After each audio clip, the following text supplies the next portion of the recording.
자, 암호학에 대해서 진행할 예정인데요. 이번에는 우리가 많은 걸 하지 않고 그 암호의 기본적인 알고리즘에 대해서 진행을 할 건데 이 중에서 관련 용어, 그다음에 유형별 특징, 그다음에 대칭키와 공개키 암호 시스템에 대해서 알아보고 이 중에서 공개키 중에 소인수분해하고 이산로그에 대해서 좀 알아보도록 하겠습니다. 자, 우선 아, 암호에 대한 기본적인 개념을 이해하려면 평문과 암호문을 이해하셔야 돼요. 평문은 그냥 원래 그냥 기본 암호 전에 암호화 전에 메시지. 그다음에 암호화된 거를 변환하면 제3자가 읽을 수 없도록 하는 게 사이퍼 텍스트, 주로 이제 C라고 하는데 그 사이에 암호 알고리즘이 들어가는데 여기에 이제 키 값이 들어갑니다. 이 중에 의사 난수 생성기라는 게 있는데, 우리가 암호 알고리즘을 쓸 때, 그 소프트웨어 알고리즘에서 결정적인 그 수열이라든지 아니면 생성할 때 임의 키를 부여한다고 해서 의사 난수 생성기라는 게 있습니다. 이 용어를 이해해야 되는데, 이게, 슈도 잘 안 써지네. 슈도. 여기에 P가 묵음입니다. 그래서 슈도, 여기 보면 넘버 제너레이터라고 해서 소프트웨어 알고리즘에서 난수를 결정적인 적인 수열로 생성하는 장치다.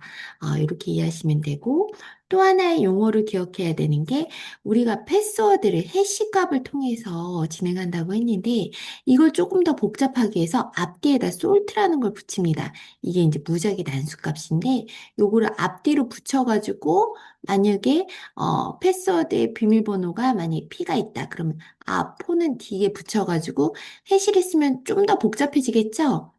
해시는 하나의 값이 예를 들면 패스워드 1, 2, 3에서 3 요것만 바뀌어도 완전 새로운 값이 나오기 때문에 저기 사전 근데 여기에다가 만약에 솔트 값을 붙이면 같은 값이라도 솔트를 일부만 붙이면 완전 새로운 값이 나오기 때문에 사전 공격이나 레인보우 테이블을 완벽하게 무력시킬 수가 있다. 이런 부분이 있다라는 거. 그다음에 암호 공격의 유형별 특징으로는 암호 공격은 크게 포지티브 어택하고 그다음에 액티브 어택이 있다고 했어요. 능동적과 수동적인 공격이라 해서 시스템에 우선 도청이라든지 훔쳐보기, 트래픽, 스니핑 같은 거, 그다음 분석하는 그래서 기밀성을 위협하고 그것이 아니라 메시지를 변조하거나 위조하거나 스푸핑하거나 아니면 삭제하고 딜리트하거나 시스템 상태를 변경하는 거는 무결성과 가용성의 위협을 준다라는 거 기억하시기 바랍니다. 그래서 암호 분석을 하는 단계는 아주 쉬운 단계부터 어려운 단계까지 있겠죠. 쉬운 건 뭐야? 정보를 다 가지고 있으면 되겠네.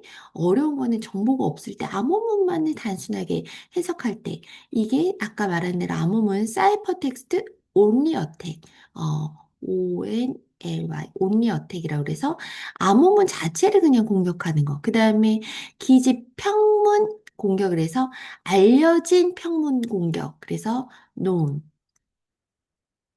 알려진 평문 공격해서 known plain text attack해서 일정량의 평문과 암호문을 가지고 있을 때, 그 다음에 추징, 플레인 텍스트 어택에서 선택 평문, 임의의 평문을 입력해서 암호문을 획득하는 거, 평문을 입력해서 암호문을 획득한다. 그 다음에 선택적인 사이퍼 텍스트 어택해서 선택적 암호문 공격, 임의의 암호문을 해독기에 암호문을 알고 있으니까 좋겠네. 암호문을 해독기에 넣어서 평문을 찾아내면 이게 가장 쉬운 방법이겠죠. 그래서 우선이 여기 보면 그 대칭키를 먼저 알아봐야 돼. 대칭키 암호 시스템은 우선은 단 하나의 비밀키를 공유합니다. 송신자와 수신자. 그래서 암복호 연산이 엄청 빠르겠죠. 하나를 가지고 있으니까. 하나를 가지니까 이제 연산이 빠를 테고. 다만, 여러 용량이 클수록 키의 개수도 늘어나서 사용자가 늘어날수록 키 배속 문제가 발생한다. 키의 개수는 이렇게 2분의 n-1개로 계속 늘어나기 때문에, 어, 복잡하다. 그래서 블록암호 구조는 크게 두 가지만 기억하면 됩니다. 페이스탈 구조하고 SPN 구조인데, 페이스탈 구조는 암호화 과정과 복호화 과정이 같습니다. 그래서 똑같이 블럭으로, 두 개의 블럭으로 이렇게 나눠가지고, 암호화하고 복호화 과정에서 크로스를 해서 DS나 시드, 그 다음에 SPN 구조는, S 테이블과 P 테이블에서 계속, 저기 뭐지? 순환과 그다음에 치환과 순혈 구조를 거쳐가지고 이렇게 크로스로 이렇게 하고 복호하는 관계는 또 다른 이제 저기 뭐지 다르게 설계를 해야 됩니다. 그래서 대표적인 AS하고 ARIA 같은 구조를 가진다.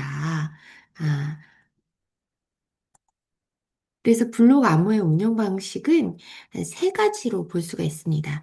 이 세 가지, 시험 문제 많이 나오는데, 동일 패턴과 동일 암호문을 가진다. 그래서 패턴 노트로 기밀성이 최하가 되는 게 어떻게 일렉트로닉 코드북. 그래서 동일한 평문과 동일한 암호문의 패턴 노출의 기밀성이 이제 발생할 수가 있다. 그다음에 사이버 블록체인이라고 그래서 요것들 꽤 시험 문제 잘 나오는데 요거는 우선은 그 처음에 초기 벡터화를 한 다음에 엑소와 연산을 해서 우선은 그 평문을 암호화하고 암호화된 거를 다시 한번 저기 플레인 텍스트하고 사이퍼 텍스트 암호화된 거를 엑소와 연산을 통해서 암호화하는 그래서 이전 암호문을 다음 평문과 다시 엑소와 연산을 한다. 그래서 처음 패턴을 완전히 은닉하는 그런 방식입니다. 다만, 무엇이 있어야 된다? 초기 벡터화가 돼야 되는, 그런 단점이 있다라는 거. 그다음에 스트림 암호는 제가 영상으로 하나 더 만들어 놨어요. 이 스트림 암호의 CFB와 OFB의 차이가 뭔지 이 영상은 한 번 더 보는 걸로 그래서 블록 암호로 엑소와 연산을 같이 하는 방법이 있다라는 거. 그래서 결국에는 운영 모드고 이거는 공격 기술은 차분 공격과 선형 공격이 있는데 차분 공격 같은 경우에는 어, 평문 블록하고 그다음에 암호문 블록의 비트 차이를 확률 분포로 계산한 겁니다. 이게 확률 분포로 선형 공격 같은 경우는 평문과 암호문을 그냥 선형으로 순서대로 방정식을 통해서 추정한 거고 국내 알고리즘으로는 시드, ARIA, LEA 이거 128비트로 경량화된 경량화된 거다 기억하시면 되고 국제 알고리즘은 DS, AES, 블로피쉬, RC4 등이 있다라는 거 기억하시면 될 것 같습니다.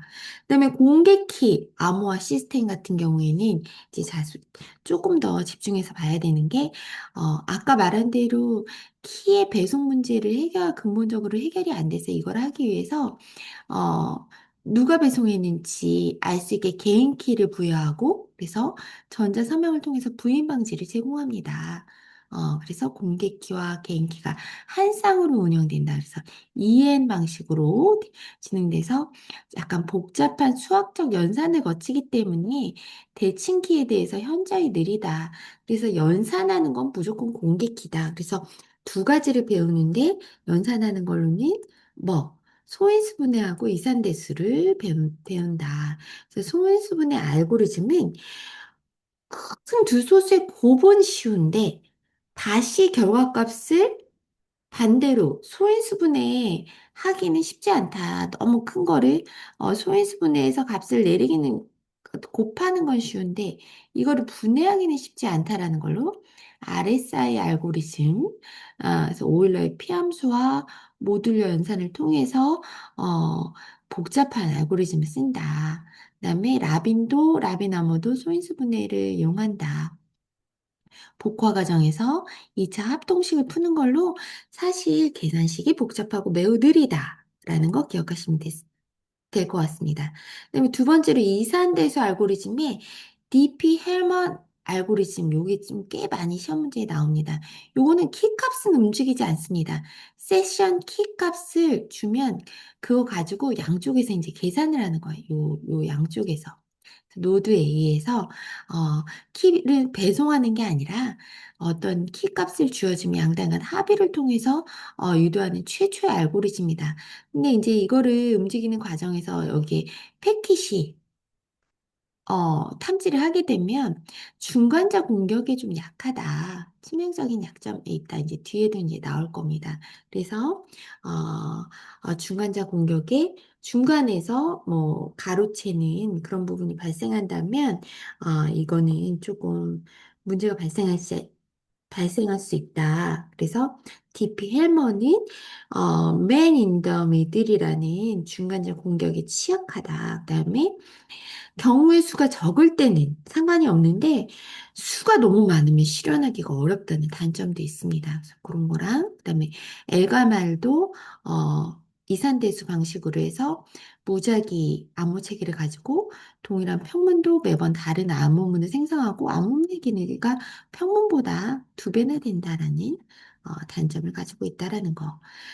그래서 이런 문제를 해결하기 위해서 하이브리드 암호화 시스템으로 처음에는 세션 키를 이동할 때 대칭키로 암호화한 다음에 안전하게 키를 배송하고 나중에 키 배분할 때는 어떻게 공개 키를 통해 가지고 나중에는 해소를 한다라는 하이브리드 암호 시스템이 이루어집니다. 그래서 대칭키와 공개키를 크게 보면 아까 말한 대로 동일한 빅미키를 가지고 해서 속도는 매우 빠르지만 키의 개수가 많아서 늘어난다. 그래서 효율성은 높지만 키의 배송 문제가 발생을 한다. 그다음에 공개키 같은 경우에는 공개키와 개인키, 비대칭 한 쌍으로 이루어지고 속도가 매우 느리고 EN의 값으로 해서 키 관리는 용이하지만 그리고 전자서면 부인 방지를 해결하지만 느린 속도다. 그래서 대표 알고리즘은 AES, DES, SEED, ARIA가 대칭키, 비대칭이가 RSA, DPL만 ECC